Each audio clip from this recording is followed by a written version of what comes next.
Hello everyone, आप सभी का आपके ट्यूटोरियल सिमडेगा यूट्यूब चैनल में स्वागत है। आज हम लोग बात करने जा रहे हैं पर्सनालिटी 3.2 का क्वेश्चन नंबर 2 जो एनसीईआरटी 10th क्लास पर बेस्ड है। क्योंकि पिछला क्लास में हम लोग क्वेश्चन नंबर 1 फिनिश किए हैं, तो चलिए क्या बोलता है दूसरा नंबर। अनुपातों a1/a2, b1/b2 और c1/c2 की तुलना कर ज्ञात कीजिए कि निम्न समीकरण युग्म द्वारा निरूपित रेखाएं एक बिंदु पर प्रतिच्छेद करती है, समानांतर है अथवा संपाती है। मैं जानबूझ के अंडरलाइन कर दिया हूं, तीनों चीज को ध्यान रखिए। प्रतिच्छेद करती है, समानांतर है और संपाती है। मैं बताया था ना, जब क्या बोलते हैं 3.2 का पहला क्वेश्चन बताया, उस समय बताया था कब प्रतिच्छेद करती है, कब समानांतर होती है, कब संपाती होती है। तो चलिए एक बार रिवीजन कर लेते हैं इसको, ताकि आपका क्लियर हो जाए। इसमें 3 कंडीशन आता है, कौन कौन? a1/a2 not equal to b1/b2। जब a1/a2 not equal to b1/b2 रहे तो रेखाएं क्या होती है, जो ग्राफ दोनों का मिलेगा वो क्या हो, प्रतिच्छेदी होगा, मतलब एक दूसरे को काटेगा। दूसरा क्या बोलता है कि a1/a2 equal to b1/b2 equal to c1/c2 रहे तो इसका जो रेखा होगा, मतलब ग्राफ होगा, वह क्या होगा, एक के ऊपर एक होगा। क्या होगा? एक के ऊपर एक, मतलब वो क्या होगा, इसको क्या बोलते हैं, संपाती होगा। ये वाला संपाती होगा। और तीसरा कंडीशन हमारा मिलता है a1/a2 equal to b1/b2 and not equal to c1/c2। जब यहां पर ना ये बराबर नहीं है तो फिर तो आगे नहीं करना है, लेकिन बराबर मिल गया तो आगे भी देखेंगे। तब तो c1/c2 हो गया, मतलब a1/a2 बराबर b1/b2 not equal to c1/c2 होगा। तो इसका ना कोई हल नहीं होता है, अर्थात इसका जो ग्राफ खिंचाता है वो क्या होता है, समानांतर होता है। इसको ध्यान रखिए एक बार फिर। a1/a2 not equal to b1/b2 तो रेखाएं प्रतिच्छेदी होती है और इसका एक हल होता है, एक अद्वितीय हल होता है। a1/a2 बराबर b1/b2 इक्वल टू c1/c2 तो इसका ग्राफ क्या होता है, संपाती, एक के ऊपर एक। और इसका क्या होता है, अनेक हल होता है। और a1/a2 बराबर या तो इक्वल टू b1/b2 और नॉट इक्वल टू c1/c2 तो इसका जो ग्राफ होगा वो क्या होगा, समानांतर होगा, पैरेलल होता है और इसका कोई हल नहीं होता है। तो इसी को ध्यान में रखते हुए, जो मैं पहले भी बता चुका हूं, इसी को ध्यान में रखते हुए चलिए इसको हल करते हैं ध्यान इसी के अनुसार। तो हम लोग हल में क्या करेंगे, क्वेश्चन क्या कहता है, 5x - 4y + 8 = 0 and 7x + 6y - 9 = 0। सो अब a1/a2 निकालते हैं। देखिए a1/a2 क्या है आपका, a1/a2 आपका क्या मिला, a1/a2 a1 का वैल्यू ऊपर वाला a1 b1 c1 a2 b2 c2, तो a1 ऊपर वाला ना मैं लिख दिया 5/a2 क्या है 7 आ गया। फिर देखिए b1/b2 देखिए b1 क्या है -4 चिन्ह के साथ, ये प्लस था इसलिए मैं इसका चिन्ह नहीं लिखा। नीचे क्या है +6, तो प्लस को तो नहीं लिखते ना 6। तो देखिए a1/2 5/7, b1/b2 क्या है -4/6। अब दोनों में तुलना करते हैं, क्या 5/7 और -4/6 बराबर है?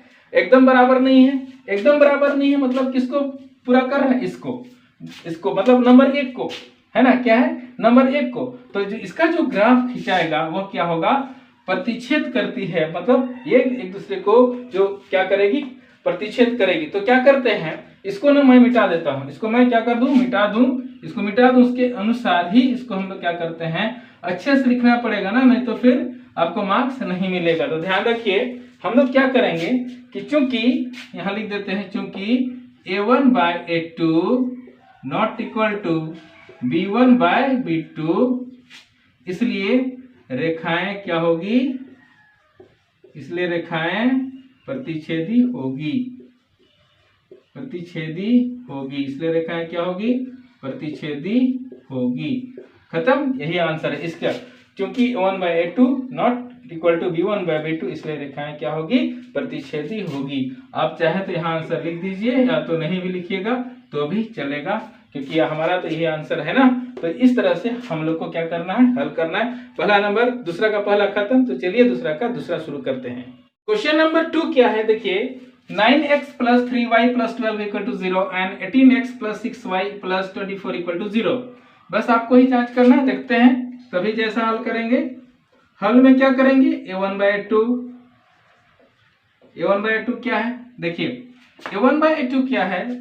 A1/A2 वही 9/18 आपको पता है ना, A1 B1 C1 A2 B2 C2। तो ये 9/18 कटेगा तो काटेंगे, 9 1 9, 9 दूना कितना होंगे 18, 1/2 आया, आ गया। फिर देखिए दूसरा, फिर B1/B2 में देखते हैं, B1/B2 यहाँ पर 1 छुटा लिख देते हैं, B1/B2, B1 क्या है प्लस में इसलिए साइन नहीं लिखेंगे, 3/6, 3/6 ये B1 हो गया, ये B1 हो गया, ये B2 हो गया, काट देंगे, 3 1 3, 3 दूना 6 काट देंगे, मतलब इसको छोटा करते हैं, 1/2 आ गया। फिर चलिए C1/C2, C1 बाय क्या आ गया C2, तो यहाँ पर क्या लिखिएगा 12/24, 12/24 दोनों प्लस है, 12/24, 12 का पहाड़ा में आएगा ना, 12 का 12, 12 दूना 24, 1/2 मिल गया।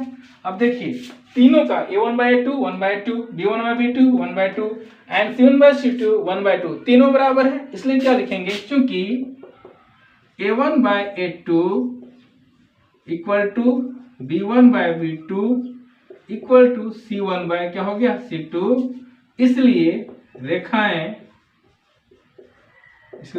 क्या है, रेखाएं समपाती, इसलिए रेखाएं क्या होगी, रेखाएं समपाती होगी, इसलिए रेखाएं क्या होगी, समपाती होगी। तो यहाँ पर आप क्या लिख सकते हैं, आंसर, यहाँ आप क्या लिख दीजिए, आंसर बन गया ना, बहुत आसान है। बस आप इसको चेक A1/A2 B1/B2 और C1/C2 को अच्छे से देखिए, ये उम्मीद करूं ये क्लियर हो गया।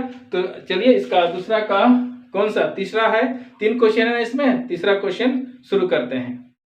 चलिए अब शुरू करते हैं दूसरा का तीसरा क्वेश्चन, जो अंतिम क्वेश्चन है, दूसरा में मात्र 3 क्वेश्चन है। तो तीसरा नंबर क्या बोलता है, 6x - 3y + 10 = 0 and 2x - y + 9 = 0। तभी जैसा आसान है, हल करते हैं। हल में क्या करेंगे, वही सेम टू सेम A1/A2, या तो थोड़ा हल को मैं इधर भी लिख दूं चलेगा, आपकी इच्छा।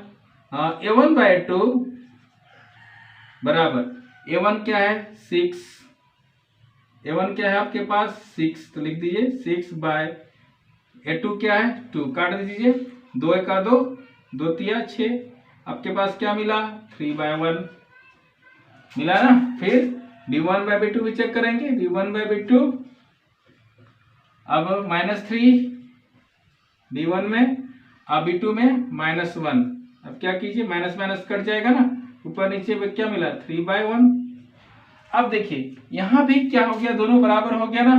अब C1/C2 को भी देखिए, क्यों, यदि बराबर है इसीलिए 3/1 मिला, तो पहला वाला का तो A1/A2 not equal to B1/B2 को फुलफिल नहीं कर रहा है, तो ये दोनों बराबर हो गया, तो C1/C2 देखना जरूरी है, C1/C2। अब C1/C2 में आपका क्या है, इसको आप ध्यान रखिए, C1/C2 में 10 बटे क्या है 9, 10 बटे क्या है 9, तो यहाँ पर लिख देंगे 10/9, 10/9। अब 10 बटे, ये तो कटेगा नहीं ना, ये नहीं कटेगा, तो क्या कीजिए, अब ये दोनों A1/A2 B1/B2 not equal to C1/C2 आ रहा है ना, तो यहां लिख दीजिए आप, चूंकि A1/A2 equal to B1/B2 not equal to C1/C2, देख रहे हैं, A1/A2 equal to B1/B2 not equal to C1/C2, इसलिए